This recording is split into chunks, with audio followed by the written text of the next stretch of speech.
आप देख रहे हैं फियर 99। तो चलिए दोस्तों, बढ़ते हैं आज की कहानी की ओर। रात के 2 बज रहे थे। जोरों की बारिश हो रही थी। घना अंधेरा था। बादल जोर जोर से गरज रहे थे। थोड़ी थोड़ी देर पर बिजली चमक रही थी तो आसपास की चीज़ें दिखाई पड़ती थी, लेकिन हाथ को हाथ दिखना भी मुश्किल लग रहा था। झारखंड के घाटशिला स्टेशन के बाहर रामदीन अपना ऑटो लगाए सवारी का इंतजार कर रहा था। इस मौसम में सवारी मिलने की उम्मीद कम थी, फिर भी हो सकता था कुछ देर बाद आने वाली ट्रेन से कोई सवारी आ जाए। करीब 1 घंटे बाद ट्रेन आई। थोड़ी देर बाद बिजली चमकने पर एक 18-22 वर्ष की मॉडर्न सी लड़की कंधे पर एक बैग लटकाए बाहर निकलती दिखी। वह सीधे उसके ऑटो के पास पहुंची और मुसा बनी चलने को कहा।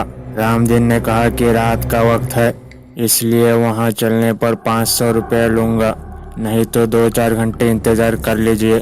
सुबह 100 रुपये में ले चलूँगा। लड़की बोली, अभी 200 रुपये रखो, बाकी वहां पहुँच कर दूँगी, और ऑटो में बैठ गई। रामदीन ने ऑटो बढ़ा दिया। करीब आधा घंटे बाद वह गंतव्य तक पहुंचा। एक मकान के बाहर लड़की ने गाड़ी रुकवाई और घर से पैसे लेने की बात कहकर अंदर चली गई। काफ़ी देर तक वह नहीं लौटी तो रामदीन अकेले बैठे बैठे परेशान हो गया। उसने घर का दरवाज़ा खटखटाया। काफ़ी देर बाद एक बूढ़े ने आंखें मलते हुए दरवाज़ा खोला।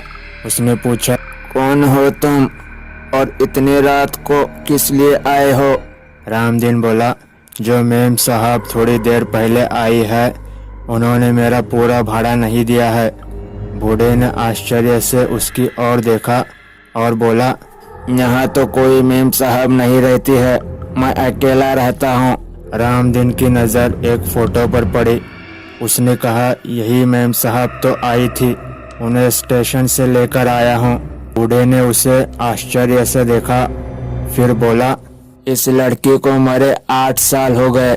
देखो फोटो पर माला डाला हुआ है, ये मेरी पोती थी, ये कैसे आ सकती है? रामदीन के होश उड़ गए। वह चुपचाप अपने ऑटो के पास पहुंचा। उसने देखा कि सीट पर 100 के 3 नोट रखे थे। उसने नोट जेब में रखा और वहां से बेतहाशा भागा। उस दिन से उसने रात को ऑटो चलाना छोड़ दिया। तो दोस्तों, मेरे चैनल को सब्सक्राइब करना और बेल आइकन को प्रेस करना, ताकि मेरी हर नई वीडियो की नोटिफिकेशन आपको मिलती रहे और अच्छे कहानियाँ आपको सुनने को मिलते रहे। तो चलिए दोस्तों, आज के लिए कहानी में बस इतना ही। मिलते हैं अगली कहानी के साथ। तब तक के लिए goodbye and take care.